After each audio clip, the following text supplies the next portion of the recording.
In this video, I'm working with Ben Bolton, Europe's #1 junior golfer, and we're talking about what happens and how we recover when we short side ourselves to a raised green.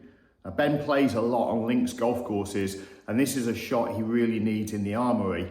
He's mastered the trail arm release, which is a ball that tends to come out a little bit lower, but very spinny. And now we're going to get him to understand exactly how to elevate the shot and land it on the dime. See you on the other side. So there are a bunch of different ways that we can, sort of get a golf ball. Number one, that we know that the lie dictates the shot that we can play. Yeah. We're not going to, off certain lies, the golf ball is not going up in the air out of that. It's just not going to, you're not going to get underneath it.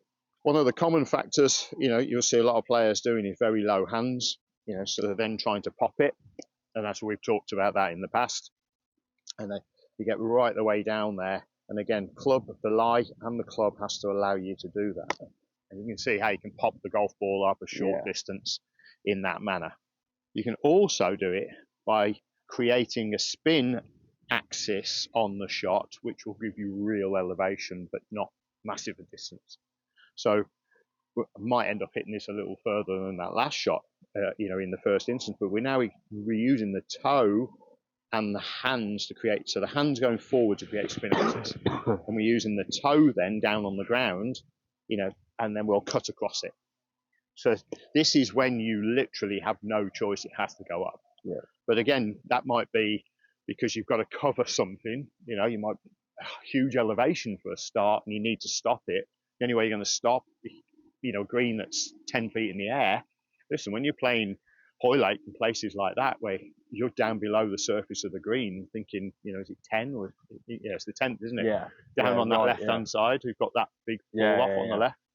That ball, unless you're running the ball up the bank and getting lucky when you do that, because it's a real tough shot, the only way you're going to stop it is with elevation. So those types of shots now require something a little bit different.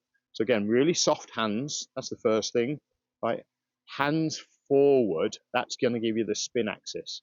But ultimately, if we can get that golf club to come back, there we are.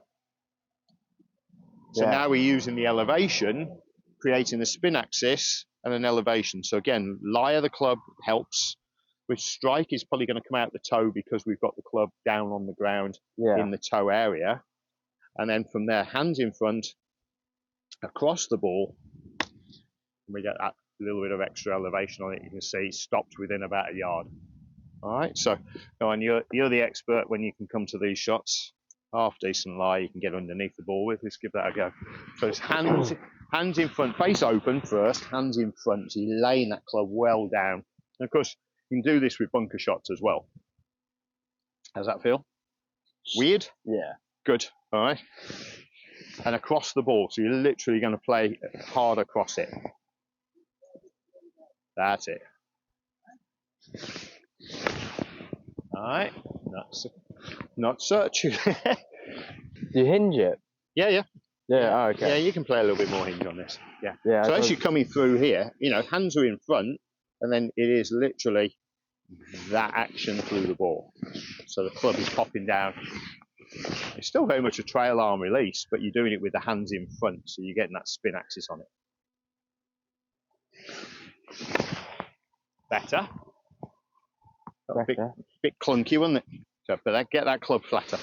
So when I've got the club laid down there, yeah, that's it. Yeah.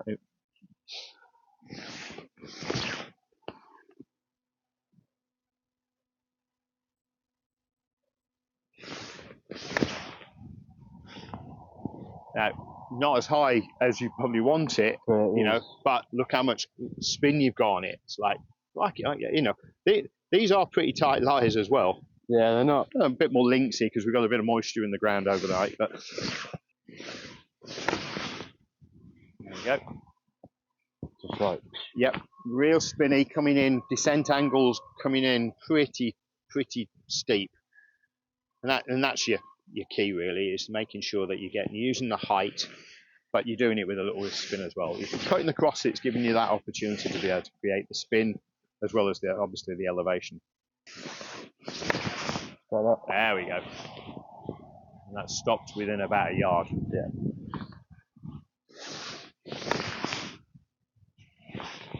All right, so it's a very spinny shot if you don't commit to it. It's just getting the feeling that you've just hands. There you go.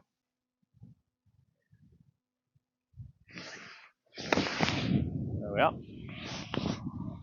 Literally just stops within 2 Yeah, feet. that's like within 18 inches. We've got a little assist with this stiff breeze, but it's not going to stop the golf ball if you haven't got the spin on it. Yeah. Yeah, just leant back into that a touch, Yeah. rather than trusting that the hands in front will create the spin for you. That is like, There you go. that's quite like that. Yeah. So you get a couple of those coming out. All of a sudden, you're going to look at this short flag and go, I can get at that short flag. Yeah. Have a crack. Hands forward. That's it. Yeah, there we are. And even though that's landed on the downslope, that's only released 5 feet. Yeah. It's landed on the downslope, and that's a pretty severe downslope. And like, even though. Yeah. Listen, if you get that shot within 6 feet, all right, you know, that's a good shot for the first flag. Yeah. Got all the flags covered there at 6 feet almost. Exactly, yeah. Just hands forward a bit more. That's it.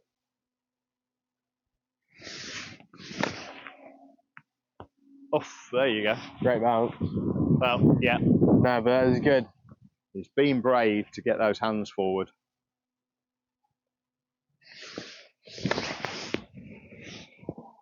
There we go. Much better that.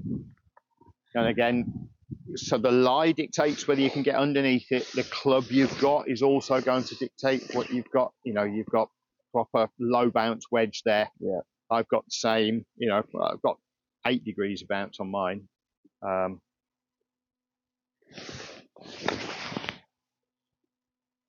There we go. Just being able to create the elevation and or the spin to be able to get that to react.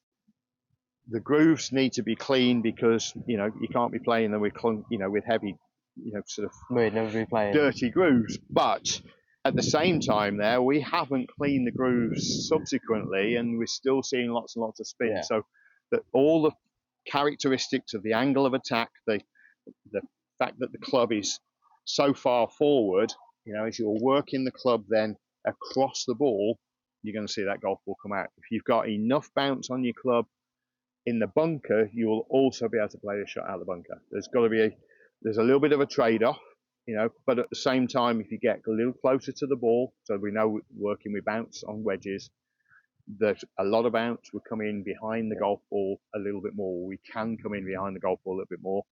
If we have less bounce, we get in limits closer. That gives us the spin options, but this action will also help you get the golf ball up in the air. If you're up against a tight lip, revetted faces, linked courses, that type of thing, you know, maybe we'll need to do this probably at Hoy Lake one of the days.